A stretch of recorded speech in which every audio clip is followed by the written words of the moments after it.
isa sa Zimmer's Villa sa Nimhi. Ito ay kumikinang sa mga ilaw. Ang gabing iyon ay ang ika-7 kaarawan ni Senior Zimmer at napuno ito ng maraming bisita. Lahat ng kanyang mga anak at apo ay nagbigay sa kanya ng mga regalo at sabay-sabay na sinabing, "Nais namin na si Senior Zimmer ay palaging biniyayaan ng mabuting kalusugan at mahabang buhay." Medyo malarosas at masigla si Senior Zimmer habang nakaupo sa kanyang upuan. Sagot niya, "Good. Lahat kayo ay talagang masunurin. Napakasaya ko ngayon kaya pagbibigyan ko ang bawat isa sa inyo ng isang kahilingan. Basta sabihin mo sa akin anong gusto mo." "Lolo, gusto ko ng apartment malapit sa karagatan. Hindi ito mahal at mahigit $1,000,000 lang." "Lolo, gusto ko ng Chanel Limited Edition bag." "Lolo, gusto ko ng BMW sports car." "Lolo, gusto ko ng Rolex na relo." Panipi tuldok tuldok tuldok panipi. "Sige, pagbibigyan ko ang bawat hiling mo." Ibinigay ni Senior Zimmer sa kanila ang kanyang pangako ng walang pag-aalinlangan. Tuwang-tuwa ang maliliit na bata na humingi ng mga regalo. Halos lumuhad sila sa sahig bilang pasasalamat. Sa pagtingin sa kanilang mga ekspresyon sa mukha, si Senior Zimmer ay natuwa rin. Nakaramdam siya ng kasiyahan. Sa sandaling iyon, isang manugang na lalaki mula sa Zimmer's, Harvey York, ang biglang sumulong. Sinabi niya, "Lolo, pwede mo ba akong bilhan ng scooter? Mas maginhawa para sa akin na pumunta at bumili ng ilang mga gulay." Sa sandaling iyon, lahat ng mga Zimmer ay nagulat. Halos lahat ay natulala habang nakatingin kay Harvey na hindi makapaniwala. Nawala ba sa isip ang manugang? Anong klaseng okasyon yon? Paanong may hihilingin ang isang manugang? At saka, hindi man lang siya naghanda ng regalo para kay Senior Zimmer noong birthday party. Paano siya magiging walang hiyang humingi ng isang bagay kay Senior Zimmer? Wala pa siyang hiniling kundi scooter. Sinadya ba niyang ipahiya si Senior Zimmer? 3 taon na ang nakalipas, hindi nila alam kung saan natagpuan ni Lola Zimmer ang isang lalaking tinatawag na Harvey. Pinilit niyang pakasalan ang kanyang panganay na apo. Noong panahong iyon, si Harvey ay isang mahirap na tao at walang pinagkaiba sa isang pulubi. Gayunpaman, sa araw ng kanilang kasal, namatay si Lola Zimmer. Simula noon, lahat ng tao mula sa Zimmers ay tumingin sa kanya. Sa nakalipas na 3 taon, ginawa ni Harvey ang lahat ng uri ng mababang gawain para sa mga Zimmer. Kailangan niyang maghanda ng tubig para sa iba pang maghugas ng kanilang mga paa. Bukod doon, siya rin ang namamahala sa pagluluto. Siya nga ay humantong sa isang kalunos-lunos na buhay doon. Ngayon, nag-voice out siya at humingi ng scooter. Ito talaga ang pinakamahusay sa isang masamang grupo. Ang scooter sa bahay ay ninakaw ng isang tao nang pumunta siya at bumili ng mga gulay noong nakaraang araw. Siya ay mahirap at walang pera, kaya't sa sandaling iyon ay nasasabi lamang niya ang kanyang hiling. Dahil medyo masaya si Senior Zimmer, naramdaman ni Harvey na tiyak na pagbibigyan niya ang kanyang hiling dahil ito ay napakaliit na bagay. Mukhang medyo masaya si Senior Zimmer pero biglang nagdilim ang mukha niya. Inihagis niya ang baso mula sa kanyang kamay at nabasag ito sa sahig. Galit na galit siyang sumigaw, "B*****!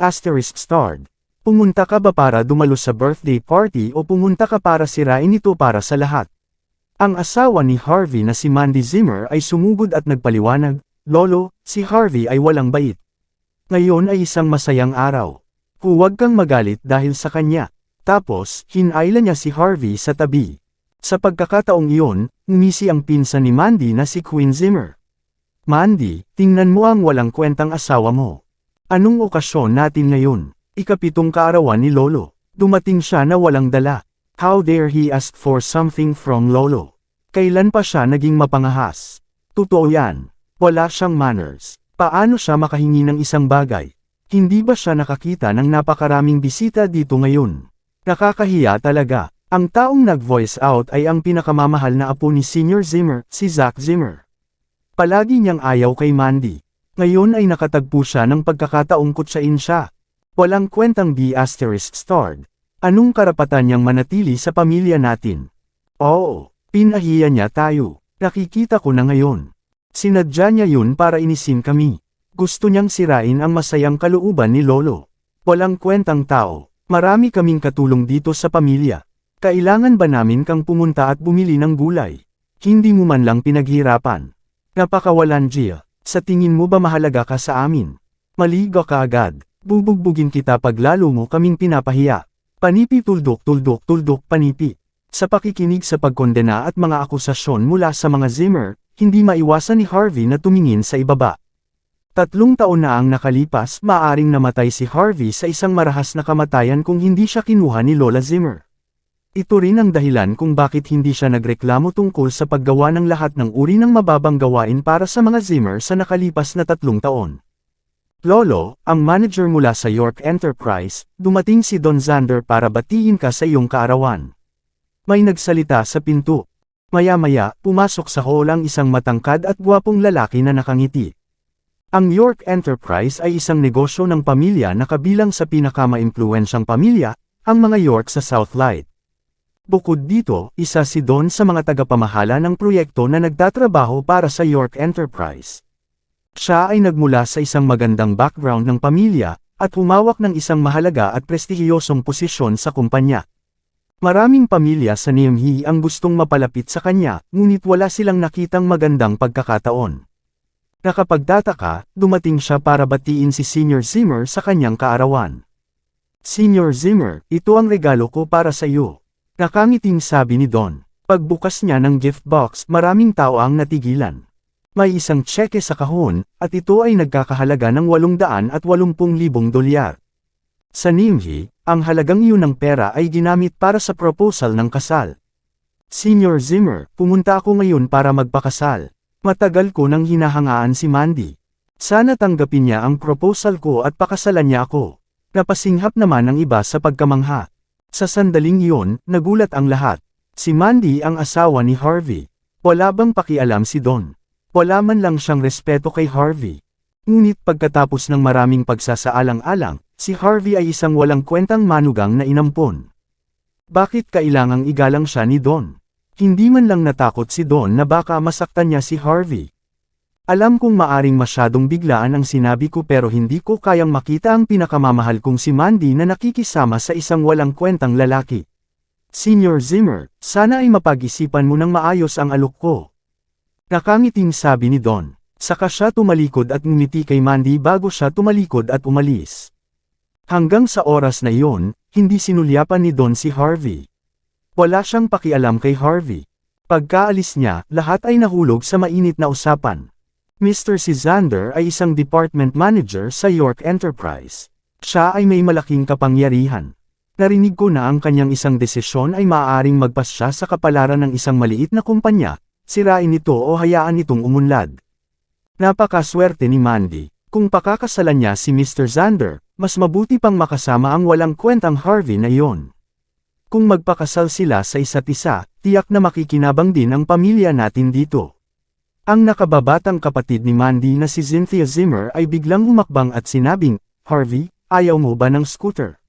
Kung papayag kang hiwalayan ang kapatid ko, bibili ako ng scooter para sa iyo bukas. Paano kung ganoon? Mabuti. Ang ganda ng sinabi ni Cynthia. Hindi ba gusto ng walang kwentang lalaking ito ng scooter? Ibibigay natin sa kanya. Hayaan mo siyang pumayag sa hiwalayan. Namilog ang mga mata ni Senior Zimmer. Binigyan niya ng makahulugang tingin si Harvey at sinabing, Harvey, kung payag kang hiwalayan si Mandy, tiyak na hindi lang isang scooter ang maibibigay ko sa iyo. Paano kung $1,000,000? Noong una, ibinaba ni Harvey ang kanyang ulo. Pero ngayon, sinulyapan niya si Mandy sa tabi niya. Pagkatapos ay umiling siya at sinabing, Lolo, hinding-hindi ko hihiwalayan si Mandy. Lumala ang ekspresyon ng mukha ni Senior Zimmer. Tinuro niya si Harvey at inis na inirapan, ****. Huwag mong tanggihan ang napakagandang alok. Magwala ka, mawala sa sandaling ito. Ayokong may masamang itlog na dumalo sa birthday party ko. Saglit na natigilan si Harvey. Nagulat siya nang makitang hindi pala kaibigan si Senior Zimmer sa kanya, binabaliwala ang kanyang nararamdaman. Sa sandaling iyon, napailing na lamang siya nang hindi namamalayan at umalis. Harvey, tila nag-aalangan si Mandy. Hindi niya alam kung susundan ba siya nito. Nang makita iyon, malamig na sinabi ni Senior Zimmer, Mandy, kung maglakas loob kang umalis kasama siya ngayon, tatanggihan kita at hinding-hindi ko aaminin na apo kita. Maya-maya ay huminto sa paglalakad si Mandy. Hindi niya inaasahan na makikita niya ang kanyang lolo sa pagiging malupit. Sabi agad ni Harvey, stay. Huwag muna akong pakialaman. Bago pa makapag-react si Mandy, Tumalikod na si Harvey at umalis. Humagalpak ng tawa si Zack. Mahal kong bayaw, paano mo balak umuwi? Don't tell me na binalak mong maglakad hanggang sa pauwi. Halika, mayroon akong $1 dito. Hayaan mo akong maging bukas palad at ibigay ito sa iyo upang mabayaran mo ang iyong pamasahe sa bus. Huwag kang maiyang kunin. Pagkatapos, nangisda siya ng $1 at itinapon ito kay Harvey. Humagalpak ng tawa ang mga Zimmer. Bahagyang nagngangalit si Harvey, ngunit nanatili siyang walang imak. Pagkatapos noon, diretso siyang umalis sa Zimmer's Villa. Sa pagkakataong iyon, biglang nagring ang phone niya. Kinuha niya ang kanyang lumang phone at sinipat iyon. Isa itong contact number na nagtapos sa 6 na digit ng 8. Bahagyang kumunat ang noo ni Harvey. Pagkatapos ay pinindot niya ang mensahe at sinipat iyon. Sir, ang York Enterprise ay nasa malaking problema. Umuwi ka na para harapin ito. Kabanata 2, ito ay isang mensahe mula sa mga York. Bahagyang kumunat ang noo ni Harvey. Ang Yorks ay ang pinakamaimpluwensyang pamilya sa Southlight. Noong una, si Harvey ang nararapat na tagapagmana. Ngunit 3 taon na ang nakararaan, may maling akusasyon sa kanya sa pamilya at sinabing nilustay niya ang pondo ng kumpanya. Kaya naman inalis ang pagkakakilanlan niya bilang tagapagmana nila. Ang buong pamilya ng York ay may parehong opinyon at si Harvey ay agad na tinanggihan. Higit pa rito, ang kanyang mga magulang ay direktang ipinadala sa ibang bansa at hindi pa niya nakilala mula noon. Nang umalis siya sa York 3 taon na ang nakalilipas, wala siyang dala kahit isang sentimo. Natroma siya sa matinding suntok, at nagkasakit siya ng malubha. Mabuti na lang at mabait si Lola Zimmer na pinapasok siya. Pinayagan pa niya itong maging apo, kaya hindi na niya kinailangan pang mamatay sa trahedya. Gayunpaman, bagamat 3 taon na siyang ikinasal kay Mandy, sa pangalan lamang sila ikinasal at hindi sa katotohanan. Kung hindi sinubukan ng mga Zimmer na protektahan ang kanilang reputasyon, maaaring hindi na magkaroon ng pagkakataon si Harvey na matulog sa pag-aaral. 3 buong taon na ang nakalipas. Naisip ni Harvey na sanay na siya sa ganoong buhay. Sa katunayan, siya ay walang iba kundi isang manugang na kinuha ng mga Zimmer. May isa pang bagay na nagdulot kay Harvey ng mas matinding sakit. Bagamat laging prangka na nagsasalita si Mandy sa kanya, siya ay napakatangi at maganda. Pagkatapos ng 3 taon na kasama niya, napagtanto ni Harvey na nahulog na siya ng walang pag-asa sa kanya. Habang iniisip niya yon, muli siyang nakatanggap ng mensahe sa kanyang telepono. Sir, nakikiusap ako sa iyo ngayon. Mangyaring tulungan kami, hindi ka ba bumili ng ilang mga stock ng isang minahanang ginto 3 taon na ang nakakaraan? Kamakailan lamang, may nakakita na may malaking halaga ng ginto sa minahanang ginto. Ngayon, ang presyo ng stock ng minahanang ginto ay tumaas ng husto. Ngayon, naputol na ang pondo ng kumpanya at kailangan namin agad ang tulong ninyo. Kung hindi, masisira ang pamilya natin. Harvey was confused. Sandali siyang natigilan. Sa taong iyon, namuhunan siya ng $10 milyong sa minahanang ginto. Ito rin ang dahilan kung bakit inangkin ng mga York na nilustay niya ang mga pondo ng kumpanya, at dahil dito ay tinanggihan siya.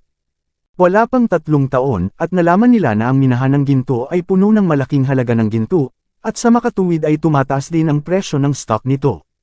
Sa susunod na sandali, mabilis na kinuha ni Harvey ang isang itim na bank card. 3 taon nang inabandona ang itim na card na iyon.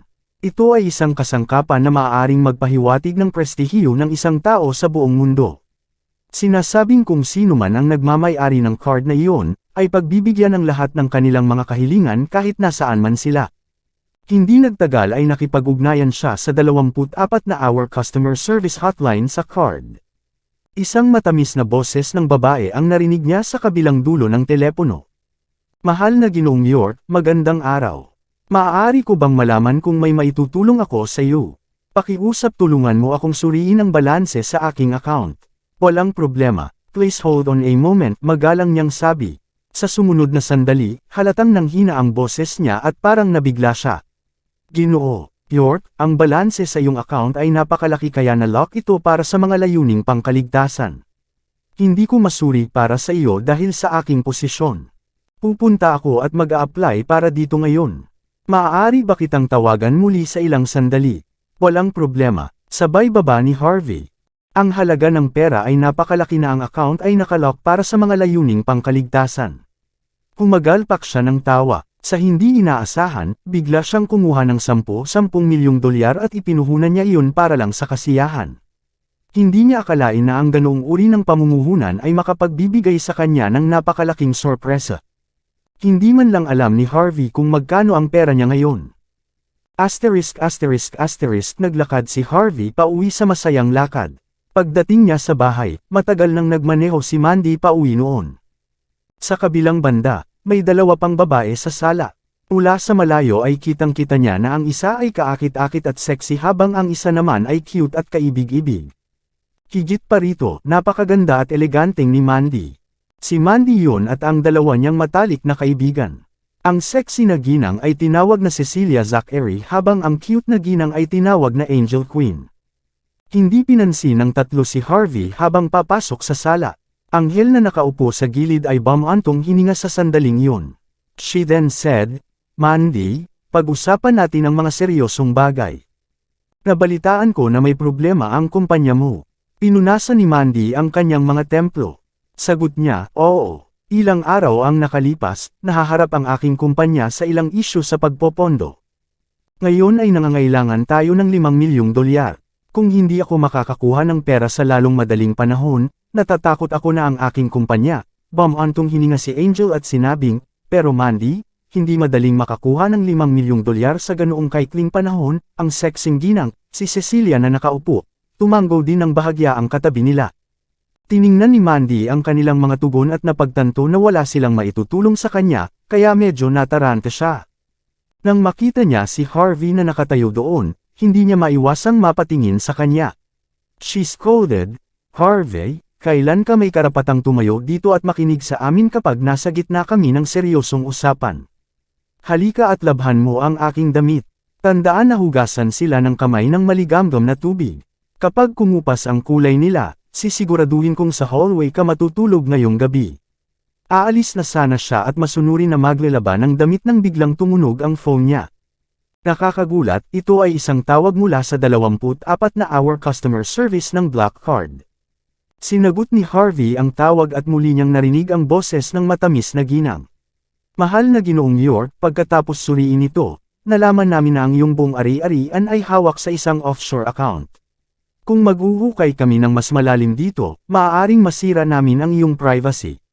Iminumungkahi namin na tawagan mo kami kapag libre ka. Pagkatapos ay magpapadala kami kaagad ng isang tao na mag-imbita sa iyo sa punong tanggapan ng Namhi, para masuri mo mismo ang balanse ng account.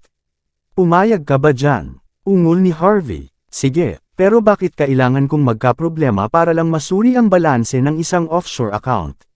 Pagkasabi niya nun ay binaba niya na ang phone. "Mandy, nakakatuwa talaga ang asawa mo." Hindi napigilan ni Angel ang mapatawa. Gusto niyang suriin ang balanse ng kanyang offshore account. Nanood ba siya ng maraming palabas sa TV? Alam ba niya kung ano ang isang offshore account? Nang marinig iyon ay napangiti rin si Mandy. Pagkatapos ay sinabi niya, baka narinig niya yun noong kausap ko si Itay sa telepono ilang araw na ang nakararaan.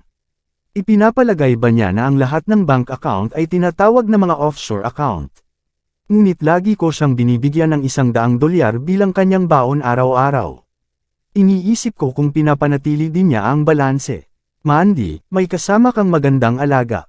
Medyo matipid siya. Umiti ng mahina si Cecilia. Sa totoo lang, hindi nila maiwasang mapatawa. Sa sandaling iyon, medyo nabalisa si Harvey at sumugod kay Mandy. Seryosong sinabi niya sa kanyang asawa, "Mahal, ang kumpanya mo ba ay nangangailangan ng $5 milyong? Bakit hindi, hayaan mo akong tulungan kang lutasin yon." Cecilia, siya ay talagang isang sexy na babae, kaya kapag siya ay gumagalaw ng masigla, siya ay tila masigasig at kaakit-akit. Sa sandaling iyon, sinulyapan niya si Harvey at sinabing, "Harvey, alam mo ba kung magkano ang $5 milyong? Huwag mong ihalo ito sa $500. Kahit na inipon mo ang iyong $100 na baon araw-araw, paano ka magkakaroon ng $5 milyong? Umisi si Harvey. "Paano kung kaya ko?" Napangisi si Cecilia. "Kung makakapaglabas ka ng $5 milyong, luluhod ako sa harap mo at tatawagan kitang tatay." Napahagalpak siya ng tawa. "Ganoon ba?" Napangiti si Harvey. Makahulugan niyang sinabi, "Then please remember what you said. Huwag mong sisirain ang iyong pangako." Hinimas ni Mandy ang kanyang templo sa tabi nila. Pagkatapos ay winagaway niya ang kanyang kamay at sinabing, tama na iyon. Magwala at huwag magkaroon ng anumang wishful thinking dito. Nakakahiya. Bahagyang sinabi ni Harvey, fine. Hindi siya naglakas loob na ipagtanggol ang sarili.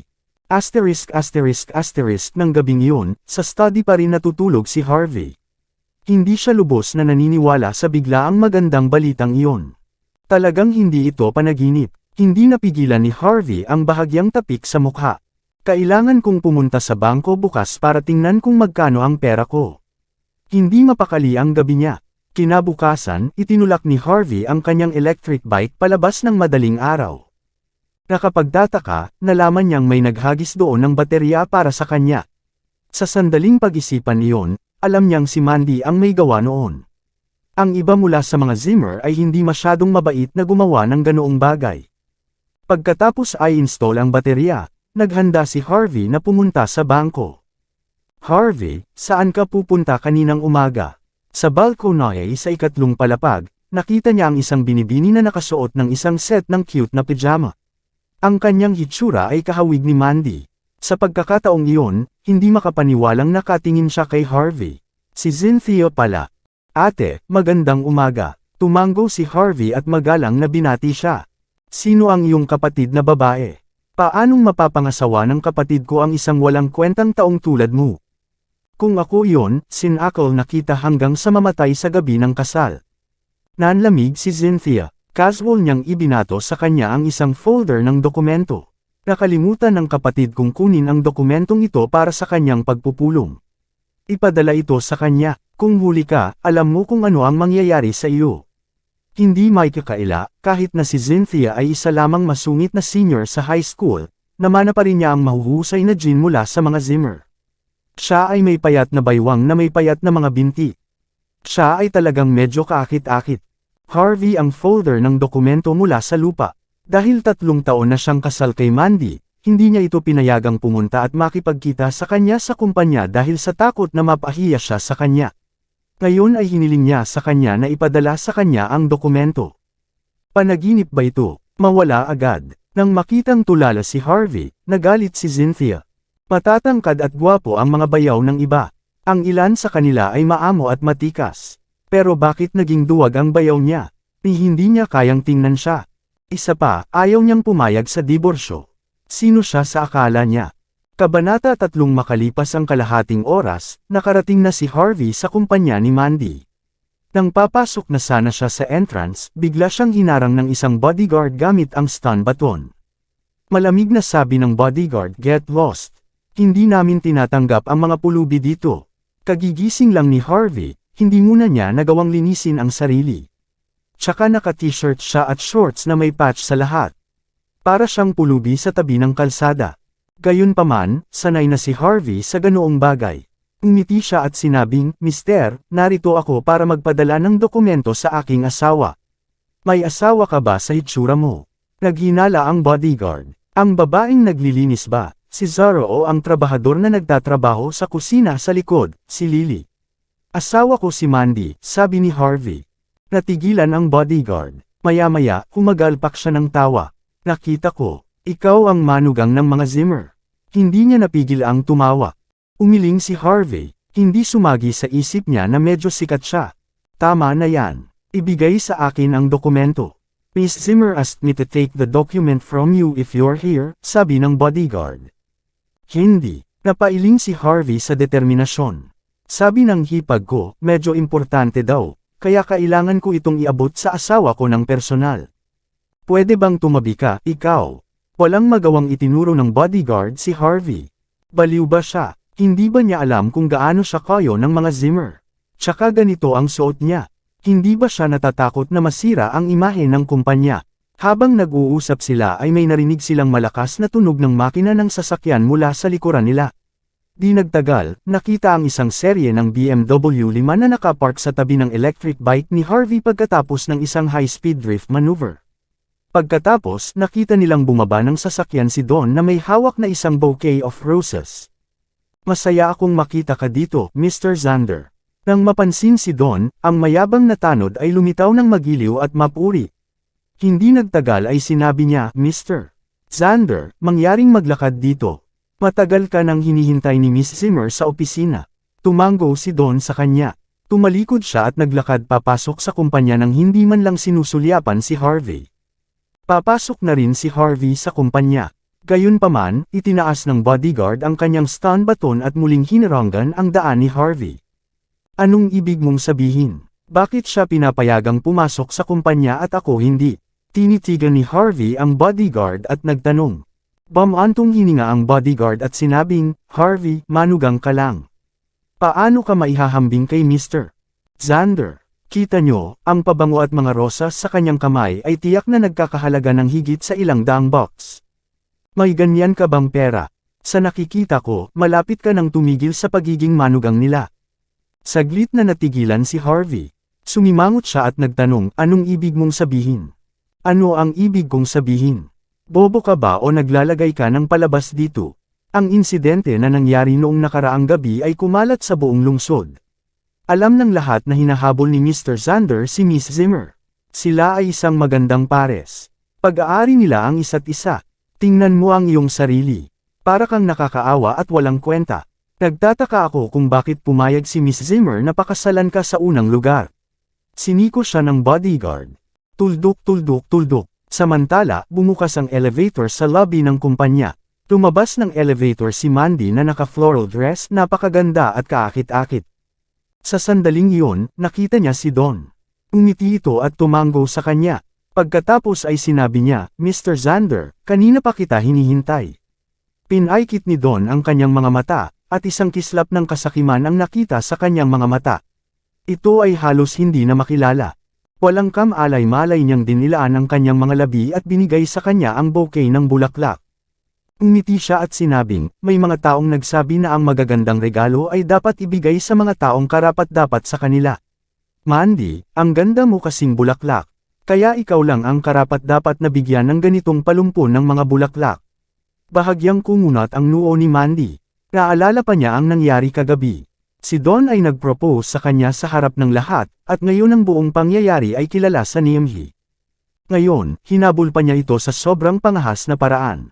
Noong una, atubili si Mandy na makipagkita kay Don. Ngunit ang kanyang kumpanya ay lubhang nangangailangan ng ilang pondo ngayon, kaya wala siyang ibang pagpipilian kundi humingi ng tulong kay Don. Sa pag-iisip tungkol doon, ngumiti si Mandy at sinabing, Mr. Xander, niloloko mo ako. Inimbitahan kita ngayon ng may kabaitan dahil gusto kong makipag-ayos sa iyo ng isang deal sa negosyo. Paano ako kukuha ng mga regalo mula sa iyo? Masayang ngumiti si Don at sinabing, it's not a big deal, and it doesn't mean much. Mandy, sabi mo ayaw mo sa regalo ko. Iniisip mo ba na hindi ito sapat? Paano ito? Hihilingin ko sa isang tao na magpadala ng ilang mga bulaklak sa hangin mula sa Prague. Paano naman? Hindi mo kailangang gawin iyon. Ang produksyon ng mga rosas sa Prague ay hindi maganda sa taong ito. Nabalitaan ko na ang mga rosas na itinatanim nila doon ay nagkakahalaga ng higit sa $1,000 bawat rosas. Hindi ganoon kahalaga, umiling si Mandy. Kahit nasambahin niya ang mga rosas doon, hindi niya maiwasang hindi makatwiran ang presyo. Higit sa $1,000 bawat rosas. Bahagyang kumislat ang mga mata ni Don. Tiyak, hindi ko kayang iharap sa kanya ang isang rosas. Mahigit 100 rosas ang nasa kamay ko. Kung gusto kong bigyan siya ng regalo, kailangan kong magkaroon ng ganito. Sa makatuwid, ito ay nagkakahalaga ng higit sa $2,000,000. Habang iniisip iyon ni Don, hindi niya maiwasang magmukhang medyo awkward bagamat siya ay isang lalaki na laging lumalabas na mapagpakumbaba sa harap ng iba dahil sa kanyang yaman. Gayunpaman, sa sandaling iyon, si Harvey na nakatayo sa labas ng lobby ay nalampasan ang bodyguard at biglang pumasok sa lobby.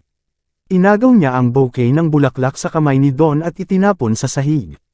Mahal, huwag kang kumuha ng mga bagay sa iba. Kung gusto mo ng rosas, bibilhin kita. Rosas lang yan. Unknowingly, naging matapang si Harvey. Hinawakan niya ang maamo at maliit na kamay ni Mandy at kinaladkad patungo sa elevator. Harvey, bitawan mo ako. Anong klaseng kalokohan ang sinabi mo? Mahinang saway ni Mandy sa kanya. Kasalukuyan silang nasa lobby ng kumpanya at masikip. Tiyak, hindi niya magagawang magpakatanga dahil siya ang CEO doon. Kaya hindi niya namamalayan na gusto niyang bitawan ang kanyang kamay, ngunit hinawakan ito ng mahigpit ni Harvey. B****. Bumalik ka rito. Noong una, medyo awkward ang pakiramdam ni Don. Ngayon, siya ay nilamon ng matinding galit. Sa katunayan, pinili niya ang palumpo ng mga bulaklak na iyon ng may labis na pag-iingat dahil nagkakahalaga ito ng higit sa $1,000. Tiyak na magagalit siya dahil itinapon ito sa sahig ng ganoon-ganoon. Ang mas importante dito ay hawak ni B**** ang kamay ng aking Diyosa. Hindi ko pa nga nakuhang hawakan ang kamay niya. Sinira mo ang mga bulaklak ko. Kaya mo bang bayaran yon? Sino ka? Kinamples ni Don ng kaliwang kamay ang pinto ng elevator at pilit na binuksan ang pinto. B****. Mas mabuting bigyan mo ako ng paliwanag ngayon. Kung hindi, kailangan mong magbayad ng mabigat na presyo para dito. Kabanata 4, isang paliwanag. Bakit ko kayo bibigyan ng paliwanag? Malamig na sabi ni Harvey. Una, asawa ko si Mandy. Mangyaring lumayo sa kanya. Kung gusto mong gumawa ng eksena, pumunta ka sa ibang lugar. Pangalawa, kung mahilig sa rosas ang asawa ko, bibilhan ko siya. She's so gorgeous. Paano babagay sa kanya ang mga simpleng bagay at murang bagay? Ipapadala ko sa kanya ang mga rosas mula sa Prague ngayong gabi mismo. Ano ba? Ikaw ba ay mentally retarded o sadyang tanga? Ang isang rosas mula sa Prague ay nagkakahalaga ng higit sa $1,000. Nabalitaan ko na humihingi ka ng scooter kay Senior Zimmer kahapon. Isa ka lang walang kwenta. Kahit na ibenta mo ang iyong kidney, hindi mo kayang bilhin ang isa sa mga iyon. Bakit ang lakas ng loob mo, naglalagay ng palabas dito? Nagpakitang malamig si Don. Nasiyahan siya sa isang pribilehiyong katayuan sa York Enterprise. Paano ako kakausapin ng isang manugang na tulad niya? At saka, ang pinaka-ikinagalit niya ay ang insidente kung saan nabasag ni Harvey ang kanyang mga bulaklak at kinaladkad si Mandy papasok sa elevator. Anong kalokohan ang gustong gawin ng B****? Sa pag-iisip niyan, bigla na lang ngumiti ng malamig si Don. Mukhang sigurado na siya sa sarili niya. Mandy, hindi ka ba nangangailangan ng $5 milyong para sa pondo ng iyong kumpanya? Matutulungan kita niyan. Ano? Natigilan si Mandy. Mahina kong sinabi ni Don, Mandy, alam ko na ang kumpanya mo ay nangangailangan ng $5 milyong. Sa kabutihang palad, mayroon akong ganoong uri ng halaga sa aking kamay, at maaari itong magamit bilang mga pondo para sa pamumuhunan. Kung may kasama kang kakain ngayong hapon, sa iyo na iyon. Seryoso ka, nabitawan ni Mandy ang kamay ni Harvey nang walang malay. Ang kanyang kumpanya ay nangangailangan ng ganoong halaga ng pera. Lagi kong tinutupad ang aking mga pangako. Mukhang may tiwala si Don. Oo naman. Matapos pag-isipan ito ng ilang sandali, nagbigay siya ng salita sa wakas. Kung hindi siya makakakuha ng ganoong mga pondo, malamang na malugi ang kanyang kumpanya. Tara na, Mandy. Maaari nating pag-usapan ang proyekto at kung saan tayo maglulunch mamaya, magalang na sabi ni Don. Mahal, hindi ka makakasama sa kanya. Bago pa makapagsalita si Mandy ay inis na inirapan ni Harvey si Don.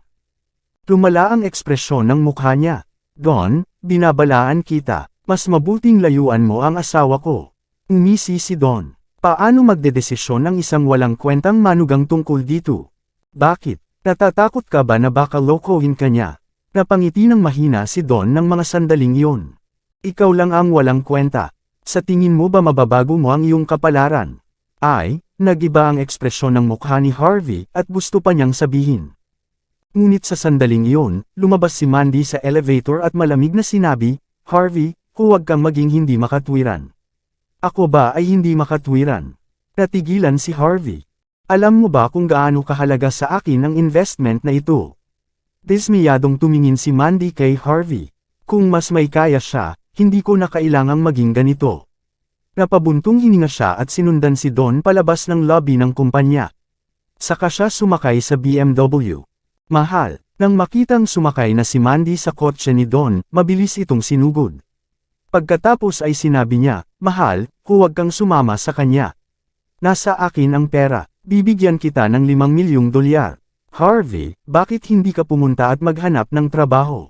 Huwag kang mangarap ng gising dito. Napabuntong hininga si Mandy, pero, magsasalita pa sana si Harvey. Naglakad na ngayon si Don papunta sa kanya. Tinapik niya ang balikat ni Harvey at same time na sinabi, anong problema? Naghahanap ka ba ng trabaho dahil isa ka lang walang kwentang tao? Kailangan mo ba akong magrekomenda ng isa para sa iyo?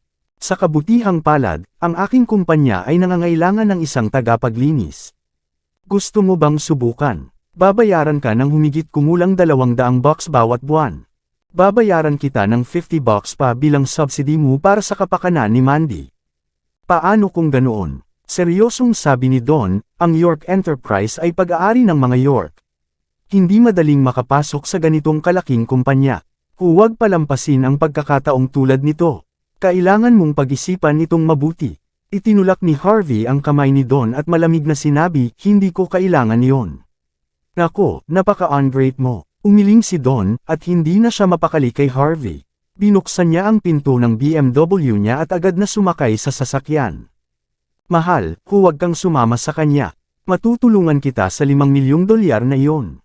Hindi sumuko si Harvey bilang siya tumingin kay Mandy, umaasang magbabago ang isip niya. Sa kasamaang palad, hindi pinansin ni Mandy ang kahilingan ni Harvey. Harvey, huwag ka nang sumigaw. Huwag ka nang mangarap dito kung gaano ka kahirap. Ano ang maitutulong mo kay Mandy? Mayroon ka bang $5 milyong? Kilala mo ba ang CEO ng York Enterprise? Ikaw, mas mabuting isipin mo kung saan ka dapat manglilimos ng pera pagkatapos mong makick out sa Zimmers. Humagalpak ng tawa si Don. Ibinaba ni Don ang bintana ng kanyang sasakyan at ngumiti ng pang-aalipusta. Sigaw ni Harvey, Don. Huwag masyadong mahiya sa sarili mo dahil lang sa mayaman ka. Excuse me, B*****. Ang sarap talaga sa feeling, ang pagiging mayaman. Madali kong hilingin sa asawa mo na sumama sa akin dahil lang kaya ko. Kung gusto kong sumakay siya sa kotse ko, wala siyang choice kundi sumunod. Kung gusto kong hiwalayan kanya, kailangan niyang kumilos ng naaayon. Humagalpak ng tawa si Don. Pagkaalis ni Don sakay ng kanyang sasakyan, si Harvey ay nakatayo sa pasukan ng kumpanya ng walang sigla. Ang isang manager ng proyekto lamang mula sa York Enterprise ay maaaring magpasakay sa aking asawa sa kanyang sasakyan. Kahit na kaya niyang hilingin sa aking asawa na hiwalayan ako. Ang York Enterprise ay walang iba kundi isang kumpanya lamang sa ilalim ng mga York. *****. Habang nakikipag-usap siya, kinuha niya ang kanyang lumang telepono at dinial ang contact number noong nakaraang araw. Ako ito. Matutulungan ko ang mga York, ngunit mayroon akong dalawang kondisyon. Una, pag-aari ko ang York Enterprise mula ngayon. Pangalawa, tulungan akong mag-order ng pinakamagagandang rosas mula sa Prague at ipadala ito sa Zimmer Advertising Company gamit ang isang paraan na karaniwang pinapaboran ng mga kababaihan. Kabanata 5, Sir, isusumbong ko agad sa hepe. Ikaw, huwag mong subukang makipagtawaran sa akin. Kung hindi, sisirain ko ang buong York Enterprise. Bago pa makapagsalita ang nasa kabilang dulo ng telepono ay ibinaba na agad ni Harvey ang telepono. Tuldok tuldok tuldok. Sa lugar ng Gold Coast Villa, ang bawat villa ay partikular na idinisenyo ng isang sikat na designer sa buong mundo. Mula sa uri ng ceramic tile hanggang sa uri ng mga puno, lahat sila ay pinili ng may matinding pag-iingat. Ito ay talagang hindi isang lugar kung saan ang isang tao ay kayang bumili kahit na sila ay mayaman. Sa pagkakataong iyon, casual na nakaupo si Harvey sa sofa sa balcony. Sa kanyang tabi ay ang kasalukuyang pinuno ng mga York, si Jonathan York. Siya ang tiyuhin ni Harvey, at siya ang humiling sa kanyang driver na sunduin si Harvey at pinasakay siya sa villa kanina lamang. Nakatingin sa walang pakialam na si Harvey, ngumiti si Jonathan at sinabing, Harv, napakaraming taon na tayong hindi nagkikita. Mukhang mas gwapo ka at masigasig, Tito, hindi na natin kailangang magpatalo. Diretso lang sa punto. Sabihin mo sa akin, paano mo gustong tulungan ko ang mga York? Paano mo gustong kontrolin ko ang buong sitwasyon? Kalmadong tanong ni Harvey, ni hindi man lang niya nilaingan si Jonathan. Umisi si Jonathan. Harv, talagang prangka kang tao. Kung gayon, tapat ako sa iyo. Sa sandaling iyon, mukhang walang magawa si Jonathan. Siya ay isang maimpluwensyang at makapangyarihang tao sa Niamey. Maaari siyang magbigay ng malaking epekto sa buong lungsod sa pamamagitan lamang ng paggawa ng isang aksyon lamang. Ngunit ngayon ay wala na siyang pagpipilian kundi ang magpakumbaba at magpasakop kay Harvey, dahil mayroon siyang kahilingan. Sinunod ng aming pamilya ang uso at inilagay ang pera sa stock market ng futures ng langis. Dahil dito, dumanas kami ng malaking kawalan. Ngayon ang pondo ng aming pamilya ay cut to the chase. Magkano ba ang kailangan mo? Hindi gaano, halos $1 bilyon lang, *6. Bahagyang naningkit ang mga mata ni Harvey. $1 bilyon, bakit hindi ka pumunta at magnakaw ng bangko? Tungkol dyan, Chief York, mayroon pa akong ibang negosyo na dapat harapin. Aalis muna ako. Tumayo agad si Harvey at aalis na sana. Harv. Naging balisa si Jonathan sa sandaling yun. Agad niyang sinabi, kailangan talaga namin ng ganito kalaking pera. Kung wala tayo, mapuputol ang ating pondo, at masisira ang ating malaking negosyo. At saka, kaya kung tuparin ang mga kahilingan mo. Tumingin si Harvey ng malalim sa mga mata ni Jonathan at medyo walang magawa, nakita ko ang iyong sinseridad. Ngunit ang problema ay saan ako kukuha ng ganoong kalaking halaga. Harv, gusto mo ba talagang makitang masira ang pamilya natin? Mayroon kang humigit kumulang $1 trilyong sa iyong offshore account. Maaari kang tumulong na iligtas ang mga York sa pamamagitan lamang ng pagbibigay sa amin ng kaunting bahagi niyan. Kinabahan si Jonathan kaya namumula ang kanyang mga mata. Huwag kalimutan kung saan ka nanggaling. Nung una, nakangiti si Harvey. Nang marinig niya iyon ay lalong sumama ang ekspresyon ng mukha niya. Tiyo, sa naalala ko, naniniwala ang buong pamilya ng York na hindi ako maaaring maging tagapagmana ng mga York noong panahong iyon. Mayroong mga ilang daang sa amin sa Yorks. Inusisa at kinundena mo ako ng mariin. Dati akong naging malaking kontribusyon sa pamilya, ngunit pinalayas ako na parang masamang itlog. Ngayon ay hinihiling mo sa akin na alalahanin kung saan ako nanggaling. Hindi mo ba iniisip na ito ay medyo katawa-tawa? Bakit hindi mo iniisip kung magkano ang kinita ko para sa pamilya sa lahat ng mga taon na iyon, nagtatrabaho ng labis? Nasiyahan ka sa pera at kita na kinita ko at tumanggi kang aprubahan sa akin sa huli. Naging manugang ako sa kabilang pamilya nitong mga nakaraang taon. Ako ay humantong sa isang napakalungkot na buhay. Hindi mo man lang ako binibisita o tinutulungan. Kung wala ka sa isang malaking krisis, maaalala mo pa ba ang tungkol sa dating tagapagmana ngayon? Malinaw na sinabi ni Harvey ang bawat salita. Bahagyang naningkit ang mga mata ni Jonathan. Agad niyang sinabi, Harv, nagkamali kami. Humingi kami ng tawad sa iyo. Taos puso kaming hihingi ng kapatawaran. Tuldok-tuldok, ngunit kailangan namin na tulungan mo kaming malutas muna ang krisis na ito. Kaya kung magdesisyon dito, mula ngayon, ikaw na ang CEO ng York Enterprise. Bagamat ang York Enterprise ay hindi ang pinakamalaking kumpanya sa ilalim ng Yorks, isa ito sa may pinakamaraming potensyal. Nakatuon ito sa mga pamumuhunan ng anghel. Bukod dito, pagmamayari nito ang mga bahagi ng maraming kumpanya sa buong Niamey, kabilang ang maraming bagong produkto at plano na malapit ng mailista. Sa lahat ng ito, ang negosyong iyon ay nasa ilalim ng pamamahala ng anak ni Jonathan, Bell York. Pinsan siya ni Harvey. Nakapagtataka, handang ibigay ni Jonathan ang negosyo sa kanya. Fine, ito ay isang deal. Saglit itong pinag-isipan ni Harvey. Noong una, ayaw niyang mag-abala tungkol sa mga York. Pero naalala niya pa rin ang nangyari noong umagang iyon. Kung hindi niya kukunin ang negosyo, madali siyang mabuli at mahahatulan ng literal na sinuman. Huwag kang mag-alala, gagawin ko ng maayos. Kailangan mo lang pumunta sa Enterprise at pirmahan ang dokumento bukas. At saka, mag-ayos din ako ng mga rosas mula sa Prague. Nakahinga ng maluwag si Jonathan. Kung hindi pumayag si Harvey na tulungan sila, tiyak na magdurusa ang mga York kahit na hindi sila nalugi. Walang pakialam si Harvey sa kanya. Kung hindi niya kayang harapin ang isang maliit na bagay na tulad nito, hindi rin siya makakaligtas sa larangan ng negosyo. By the way, pahiram sa akin itong suit. Aalis na sana si Harvey. Ngunit may nakita siyang bagong suit sa sofa, at nagningning ang kanyang mga mata.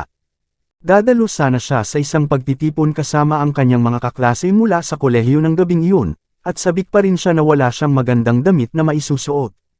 Huli na siya para bumili ng isa ngayon, kaya nagpasya siyang hiramin ito kay Jonathan. Wala lang. Kung gusto mo, dalhin mo lang. Regalo ito ni Armani, at buo pa rin ang tag ng presyo. Casual na tumango si Jonathan. Kahit na mahal ang suit na iyon, wala itong ibig sabihin kung ikukumpara sa $1 bilyong. Paanong ang isang pinuno ng York ay nagmamalasakit tungkol dito? Hindi ito masyadong inisip ni Harvey. Kaya agad siyang nagpalit ng suit na iyon sa changing room. Pagkatapos ay sinulyapan niya ang sarili niyang sapatos at napalingon sa shoe cabinet ni Jonathan na nandidiri. Mukhang mabaho ang paa ni Jonathan. Ayokong magsuot ng sapatos niya. Magtsinelas lang ako. Narinig niyang dadalo ang bawat kaklase sa pagtitipon sa gabing iyon. Tila ang ganda ng kolehiyo noong taong iyon, naroon din si Wendy Sorrell. Medyo sabik si Harvey. Pagkaalis ni Harvey sa neighborhood ng Villa, sumipol siya at sumakay sa kanyang lumang electric bike para pumunta sa Platinum Hotel. Doon gaganapin ang pagtitipon, at natatakot siyang mahuhuli siya kung siya ay masyadong mabagal. Biglang may narinig na malakas na busina ng sasakyan. Huminto ang isang Porsche sa tabi mismo ni Harvey, at dahan-daang ibinaba ang bintana ng sasakyan. Nakita niyang hinubad ng kanyang biyenan ang kanyang salaming pang-araw at malamig na tumingin sa kanya. Hindi nagtagal ay naging awkward siya. Bagamat si Lillian Yates ang biyenan ni Harvey, nagpakita siya na parang isang 30 taong gulang na babae mula nang maalaga niyang mabuti ang kanyang hitsura at kalusugan. Nagmukha siyang matikas at madaling makilala ng isa ang bahagyang pagkakahawig nila ni Mandy dahil pareho silang napakaganda. Gayunpaman, nakatingin siya kay Harvey sa sandaling yun. Pagkatapos ay malamig niyang sinabi, "Saan mo nakuha ang suit na yun?" Sa 3 taon na kinuha si Harvey, ang taong pinakakinatatakutan niya ay si Lillian. Nang marinig yun, agad niyang sinabi sa malumanay na boses, "Ma, hiniram ko po sa kaibigan." Tuldok-tuldok panipi. "Oh, may mga kaibigan ka pa ba?" Malamig nang umiti si Lillian. Sinabi niya pagkatapos, "May nagsabi sa akin kung ano ang nangyari ngayon sa kumpanya. Dahil wala kang kakayahan sa matagumpay na paggawa ng anumang bagay, umuwi ka na lang at ayusin ang iyong mga gamit ngayong gabi. Umirma sa divorce agreement bukas. Huwag kang mag-alala, babayaran kita ng sustento." Isang malamig na panginginig ang damaloy sa kanyang bulugad. "Pero, nanay, mahal ko talaga si Mandy. I can't live without her." Nang marinig yon, malamig na tumawa si Lillian at sinabing, "Huwag mo akong tawaging nanay mo. Hindi ko deserve yon. Kung ako nga ang magiging nanay mo, natatakot ako na maging ang aking mga ninuno ay mabaigo tungkol dito. At saka, sinabi mong mahal mo ang aking anak. Paano? Paano mo siya mamahalin dahil isa kang walang kwentang tao? Ano pa ang maaari mong gawin maliban sa mga gawaing bahay? Alam mo ba na sinira mo ang mga pangunahing taon ng buhay ng aking anak sa nakalipas na 3 taon?